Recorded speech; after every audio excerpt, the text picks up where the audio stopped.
Don't be dramatic. It was just a kiss. And besides, he's hotter, she shrugged. So I walked away. Now he humiliated her, and she's begging me back. Hey viewers, before we move on to the video, please make sure to subscribe to the channel and hit the like button if you want to see more stories like this. Thanks. I used to think loyalty was the foundation of everything. My parents had been married for 30 years. My older brother had been with his wife since high school, and I figured that's just how it was supposed to work. You meet someone, you love them, you stick it out. That was my mindset when I met Emily. She wasn't my first girlfriend, but she was the first one I actually saw a future with. Emily was beautiful in that way that made people stare without meaning to. She had this effortless charm that could fill a room, and honestly, that was one of the things that drew me to her in the first place. Everyone wanted to be around her. I just felt lucky that she wanted to be with me. For 2 years, I thought we were building something solid. I was the dependable one. I worked a steady job, paid my bills on time, and made sure she never had to worry about the small things. If her car broke down, I was there. If she had a bad day at work, I'd cook dinner and listen to her vent. I did my best to be her safe place. But Emily, she had a restless streak. She liked excitement, attention, and being the center of it all. She'd flirt with waiters, giggle with coworkers, and post pictures that made me raise an eyebrow. Anytime I brought it up, she'd laugh and wave it off. Relax, she'd say, rolling her eyes. I'm not going to marry the first guy I date. You need to loosen up. It stung, hearing that from her. I wasn't asking her to marry me. I just wanted respect. Still, I told myself it was just her personality. She loved attention, but it didn't mean anything. I swallowed my pride and brushed off the little warning signs. There were plenty of good times too, don't get me wrong. Road trips where we blasted music and sang until we lost our voices. Lazy Sundays where we'd stay in bed until noon. She had a way of making life feel fun and unpredictable, and I convinced myself that was worth more than a few careless comments or flirty jokes. Looking back now, I realize I was ignoring who she really was because I didn't want to face it. I thought being the loyal, steady boyfriend would be enough. I thought she'd eventually see the value in that. But Emily didn't see loyalty as a strength. She saw it as boring. And the night everything finally fell apart, she didn't even try to hide it. The night it all came crashing down wasn't supposed to be dramatic. It was just a friend's birthday at a bar downtown. I wasn't even in the mood to go, but Emily insisted. Come on, don't be a grump, she teased while fixing her makeup. It'll be fun. Besides, you never come out enough. I agreed, even though crowds weren't really my thing. I figured it was worth it to make her happy. At first, everything was fine. We mingled, grabbed drinks, laughed with friends. But then I noticed the way Emily's attention shifted. She kept drifting toward one guy, tall, flashy, with that cocky grin that screamed trouble. I recognized him as someone from our wider friend circle, a guy named Jason. I tried to ignore it, but every time I turned around, there she was, leaning in too close, laughing too hard, touching his arm like it was second nature. I felt that sinking feeling in my stomach, the kind you can't brush off. I told myself maybe I was overreacting. Maybe it was nothing. Then I saw it. Across the room, plain as day, she kissed him. Not a peck, not an accident, a real kiss. I froze. The music was pounding, people were shouting over each other, but for a moment, it all went silent. I just stood there, staring at the girl I thought I knew, watching her kiss someone else like I didn't exist. When she finally pulled back and noticed me watching, she didn't even look guilty. She just blinked, then walked over like it was nothing. Why are you looking at me like that? She asked, as if I were the crazy one. You just kissed him, I said, my voice steady even though my chest felt like it was caving in. Emily shrugged. Don't be dramatic. It was just a kiss. Just a kiss. I repeated, not raising my voice. That's supposed to make it better? Her tone turned sharp, defensive. You're acting like I slept with him in front of you. It was a kiss. And besides, she tilted her head toward Jason. He's hotter. What's the big deal? I stared at her. Of all the things she could have said, that was the dagger. Not an apology, not an excuse. Just dismissal. Like I was overreacting for expecting basic respect. Something in me clicked in that moment. I realized there was no point in arguing, no speech that would change her mind, no begging that would restore what she'd just shattered. So I didn't give her the drama she was expecting. Then you can have him, I said quietly. She blinked, thrown off by how calm I was. Wait, what? I set down my drink, grabbed my jacket, and looked her straight in the eye. If that's what you want, then go ahead. I'm done. Her mouth opened like she wanted to say something, but nothing came out. For the first time that night, she actually looked uncertain. I didn't stick around to see her reaction. I walked out of that bar, leaving the music, the noise, and Emily behind me. Out on the street, the cool night air hit me, and for the first time in a long time, I felt clarity. My chest still ached, but I knew one thing for certain. I wasn't going to fight for someone who could throw me away so easily. I didn't send her a text. I didn't answer her calls that night. I just let the silence sit between us. And as painful as it was, that silence became the start of something I didn't even know I needed. The first night after I walked out of that bar, I barely slept. My phone lit up a few times with her name, but I didn't touch it. I just laid there in the dark, staring at the ceiling, trying to process what had just happened. Part of me wanted to scream, to call her, and demand answers. Another part of me kept replaying her words in my head. Don't be dramatic. It was just a kiss. And besides, he's hotter. That was the part that burned the most. Not just the kiss itself, but the way she dismissed me like I was nothing. The next few days felt like walking through fog. Friends texted, asking why Emily had left the party without me. A couple even mentioned that she and Jason looked pretty cozy afterward. I didn't give them details. I just said things were over. At work, I kept my head down. I pushed through my shifts, came home, and tried not to think too much. But every time I closed my eyes, I saw her leaning into him, laughing like she used to laugh with me. Still, I didn't reach out. I didn't confront her again. Something deep inside told me that silence was the only power I had left. After about a week, the fog started to clear. The pain was still there, but I noticed something new: space. For the first time in 2 years, I wasn't checking my phone constantly. I wasn't rearranging my schedule around someone else. I wasn't trying to anticipate how to keep her happy. I started filling that space. I picked up my guitar again, something I hadn't touched in months. I signed up for the gym near my apartment and actually went, if only to tire myself out enough to sleep. I called my brother and made plans for the first time in ages. The silence that felt so heavy at first started to feel lighter, like I was finally breathing again.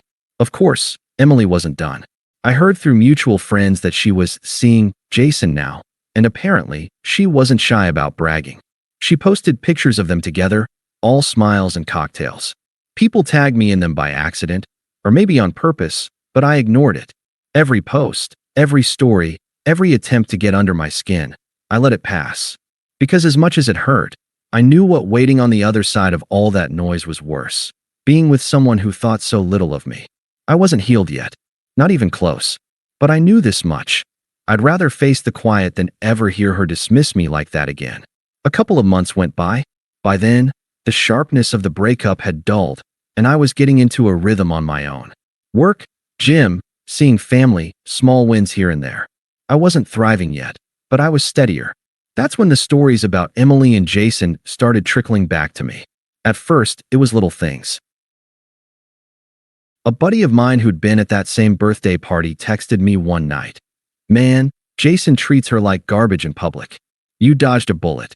I didn't ask for details, but they came anyway. Jason was loud, reckless, and he made sure everyone around him knew Emily was his. Not in the affectionate way, but in the controlling, show-off way. If she laughed at another guy's joke, Jason would throw an arm around her and say something crude like, "She's taken, bro." More than once, he'd embarrass her in front of their friends, joking about how many other girls were waiting in line for him. Mutual friends told me she brushed it off, but the cracks were showing. The big turning point came during another night out. Apparently, Jason disappeared for a while, and when Emily went looking for him, she found him making out with someone else right there in the same bar. Word spread fast. People saw her storming out, crying, while Jason stayed behind and laughed about it. Someone even filmed part of it, Jason smirking while his buddies slapped him on the back. The video made its way around our circle within hours. I didn't see it myself, but I heard enough to know it was bad. One friend sent me a message. Remember when she said he was hotter? He just made a fool of her in front of everyone. I didn't reply. I didn't need to. The girl who once told me not to be dramatic, who shrugged off kissing another guy because he's hotter, was now on the receiving end of the same treatment. only worse. And unlike me, Jason didn't walk away quietly. He paraded his disrespect in front of her and anyone watching. After that night, the shine wore off fast. Emily stopped posting pictures with Jason. The constant look at us updates on her stories dried up. Friends who had once defended her started making little digs behind her back. One even admitted, she acted like she upgraded, but now she just looks stupid. I stayed quiet. I didn't gloat, didn't join in the gossip. I didn't need to. The silence that had once felt like weakness now felt like strength. Because here's the thing, I didn't have to lift a finger. Karma was doing the work for me. I'd catch myself sometimes, thinking about that night at the bar, her dismissive shrug, the way she said, "What's the big deal?" I used to wonder if I should have fought harder, shouted, demanded better. But now, watching her unravel from a distance, I realized walking away had been the strongest thing I could have done. By the time the third month rolled around, people weren't talking about Jason and Emily anymore. They were just talking about Emily, how she looked miserable, how she'd lost weight from stress, how she avoided certain social events because she didn't want to see him or face the whispers. And then, one night, my phone buzzed. Her name lit up the screen. It was the first time she tried to contact me directly since the night I walked out of that bar. The first message was short. "Emily, hey, I miss you. Can we talk?" I stared at it for a while. 2 months earlier, I would have jumped at the chance to hear her say she missed me. But now, after everything, I locked my phone and went back to what I was doing. No reply. A few days later, another text came. "Emily, I know you probably hate me, but I just want to say I'm sorry. Things didn't turn out like I thought they would. I made a mistake. You were always good to me. Can we please talk?" This one was longer, more emotional, but it still felt hollow. Not once did she mention the actual betrayal. Not once did she take real responsibility. It was all vague, as if saying, "I made a mistake," erased the fact that she had looked me in the eye and told me another guy was hotter. Again, I ignored it. That silence must have gotten under her skin, because the next attempt wasn't a message, it was her showing up. It was a Saturday afternoon. I'd just gotten back from the gym, arms full of groceries, when I heard someone call my name from across the parking lot. "Ryan." I turned, and there she was. Emily, hair pulled back, sunglasses on, walking toward me like she owned the place. I kept my expression neutral. "What are you doing here?" "I just wanted to see you," she said, pushing her sunglasses up onto her head. "You've been ignoring me. I think we should talk." "There's nothing to talk about," I replied, unlocking my door. She stepped closer, almost blocking me. "Come on, don't be like that." I said I was sorry. "I screwed up, okay? Jason, he wasn't what I thought. He's an ass. He embarrassed me in front of everyone. But you know me. You know that's not who I really am." I set the groceries down and looked at her. "You kissed him in front of me. Then you told me it wasn't a big deal because he was hotter. That is who you are, Emily." Her jaw tightened. "I was drunk, Ryan. People make mistakes. You're really going to throw away everything we had over one kiss?" I shook my head. "You threw it away. I just accepted it." Her calm mask cracked, and she raised her voice. "So what? You're just going to act perfect? Like you never screw up? You think you're better than me now?" I kept my tone even. "No, I just think I deserve better than what you gave me." She stared at me, her face twisting through frustration, disbelief, and something close to desperation. "You don't mean that. You still care about me. I can see it." "You're wrong," I said quietly. "I cared about the person I thought you were. But that person doesn't exist." For a moment, she looked like she might cry, but then her expression hardened again. "Fine. Be petty. Don't come crawling back when you realize no one else will put up with you." I picked up my groceries and opened the door. "Goodbye, Emily." The sound of the door shutting between us was final. But she didn't stop there. Over the next week, she called twice, left voicemails, and even had one of her friends text me to just hear her out. The messages shifted from apologetic to bitter. One day it was, "I miss us. Please, I need you." The next it was, "You're a cold jerk." No wonder I looked for someone else. I ignored every single one. Because the truth was, the more she reached out, the more I realized how far I'd come. The girl who once made me feel small didn't hold any power over me anymore. And when she finally cornered me for the last time, I was ready to give her the only answer left. It happened on a Thursday night. I'd just gotten out of work and was heading to my car when I heard her voice behind me. "Ryan, wait." I turned and saw Emily jogging across the lot, slightly out of breath.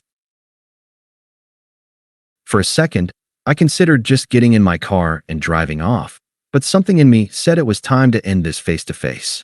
She stopped a few feet away, clutching her bag like it was a lifeline. Please, just hear me out. I know I messed up. I know I hurt you, but I can be better. I've been thinking about us nonstop, and I realize now what you meant to me. You were stable, loyal, real. That's what I need. Her voice cracked, and for a brief moment, I saw the girl I'd once cared about. But then I remembered that night, her laughing in another man's arms, her brushing me off like I didn't matter. I took a deep breath. Emily, I don't think you understand. I don't want to be what you need. I wanted to be with someone who valued me from the start, not someone who figured it out after they burned the bridge. Her eyes widened. So that's it. You're just going to throw away everything we had. You threw it away, I said evenly. The second you made me feel like I wasn't enough. And even now, you're not apologizing for what you did. You're just panicking because it didn't work out with him. That's not love, Emily. That's convenience. She shook her head frantically. No, it's not like that. I know I was selfish, but I can change. I can prove it to you. Just give me one more chance. I felt strangely calm. A few months ago, I would have given in. But now I felt nothing but clarity. No, I said. I don't want another chance. Not with you. I've moved on. You should too. Her face crumpled. Anger, sadness, desperation all flickered across her features before she finally settled on bitterness. You'll regret this, she spat. You'll realize you'll never find someone like me again. I opened my car door and met her eyes one last time.